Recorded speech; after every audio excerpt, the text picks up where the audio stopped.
Welcome to MH Health. All information in this video is sourced from the esteemed Royal College of Obstetrics and Gynecology, ensuring accuracy and reliability.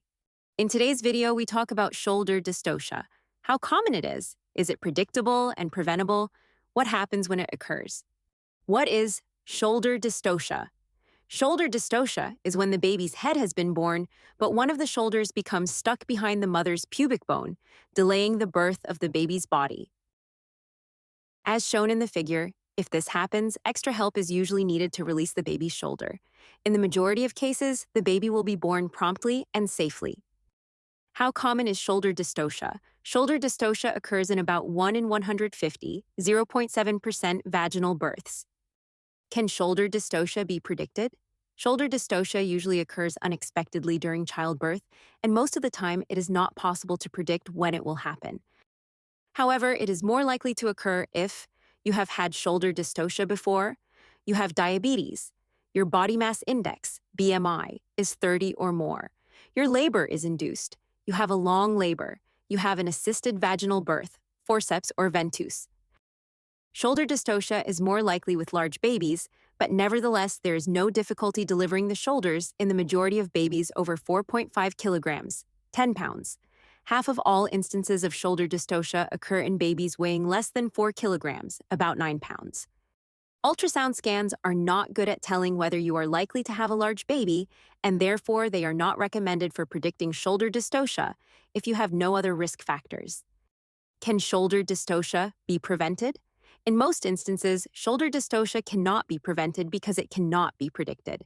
If you have diabetes or have developed diabetes in pregnancy, you will usually be offered early induction of labor or planned cesarean section. This will reduce the risk of shoulder dystocia. If you don't have diabetes, early induction of labor does not prevent shoulder dystocia, even if your baby is suspected to be large. Cesarean section is also not routinely recommended in this situation. What happens if shoulder dystocia occurs? Shoulder dystocia is an emergency, and therefore, when it does occur, speed is of the essence.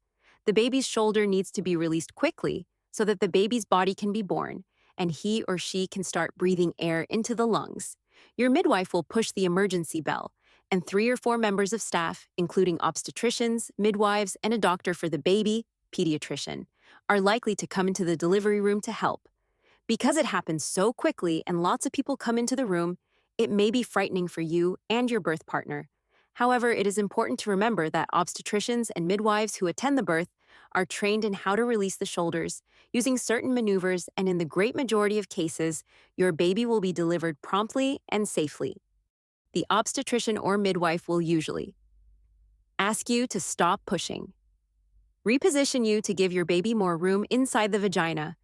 You will be asked to lie on your back with your legs pushed outwards and up towards your chest. This is known as the McRoberts maneuver. Press on your abdomen just above the pubic bone to try to release your baby's shoulder. Consider making a cut, episiotomy, to enlarge the vaginal opening. With these simple measures, the majority of babies are born safely. What could shoulder dystocia mean for you and your baby? For you, vaginal tears are more common after shoulder dystocia and may extend to the back passage. Heavier bleeding than normal after birth, postpartum hemorrhage, is also more common, and you may require additional treatment and/or a blood transfusion. For your baby, about 1 in 10% babies who have shoulder dystocia will have some stretching of the nerves in the neck called brachial plexus injury, BPI, which may cause loss of movement to the arm. The most common type of BPI is called Erb's palsy. It is usually temporary and movement will return within hours or days. Permanent damage is rare. Follow us and subscribe for more videos. Thank you.